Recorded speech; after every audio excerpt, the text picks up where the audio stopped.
Colin, I think Kiffin's absence is going to hurt Alabama in the championship game. Do you agree? No. I mean, I thought Jalen Hurt threw for under 60 yards. I thought when Lane Kiffin got the job, and his coaching career now this is the last chance he'll get a head job. It was going to be impossible to split duties. He has to build his staff and recruit 25 guys to rebuild a bad football program. This was impossible. He doesn't have the personality for it. I think Sark's a better coach.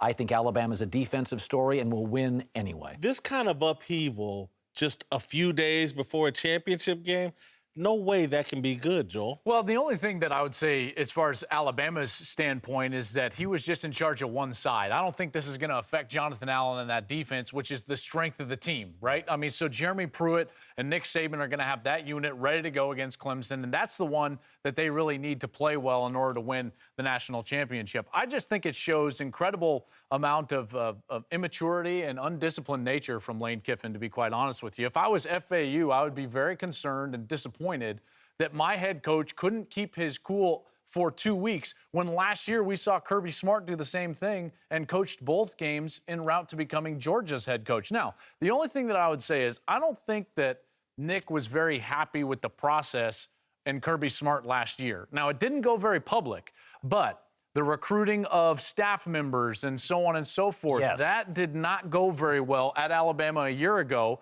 And I think that Lane... He watched that. He watched that, and then it started happening a little bit, and boom, the Cobra, the smiling Cobra, sometimes not even smiling, got him. Alabama's going to win without scoring, I don't know. Colin, I don't know where I can't believe you're saying this. Of course it's going to be a major impact on the game. It's never a good thing when your offensive coordinator's trending all over social media the week before the playoff game, during the game, and the week of the championship game. Here's why. We've had a cavalcade of coaches come on this show, and they've said two things are key leading up to the game: continuity and distractions.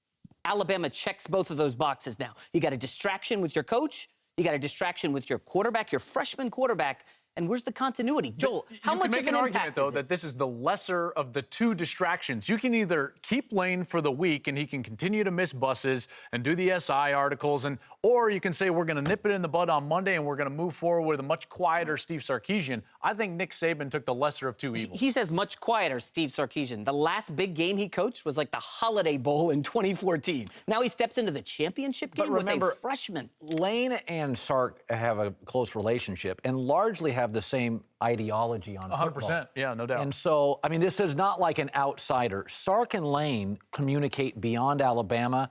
You couldn't find a human to replace Lane and be more Lane-like in football ideology. It's a pretty smooth transition. Both of you are quarterbacks, high school, college. You're telling me the guy the quarterback's been talking to all season can leave right before the championship game and, we'll be all right. Do you know how I know that they can do that? Because they only needed, sub 60 yards and 14 passes attempts from that quarterback anyways. Is Bo Scarborough still there? But wait, then we're okay. Joel, you're facing a defense that just shut out Urban Meyer for the first time in his career. This matchup's much different, and here's the reason, is that Ohio State tried to go side to side. Can't. Clemson's a very fast defense. You've got to run at speed and away from power. That's a nuance that I thought Urban Meyer would know and attack, but he didn't. They should have been downhill. Alabama will be downhill. There's no question about it. You think Bo Scarborough is just going to torch his defense and you could have 60 yards passing from the freshman? I think the bigger story in this is that Clemson is going to have to tell their kids all week, because they just beat Ohio State 31-0. They're going to have to bring them down. Nick is going to say, you see how good Clemson is? They're going to destroy us. Alabama played poorly. Clemson played its best game in 4 months.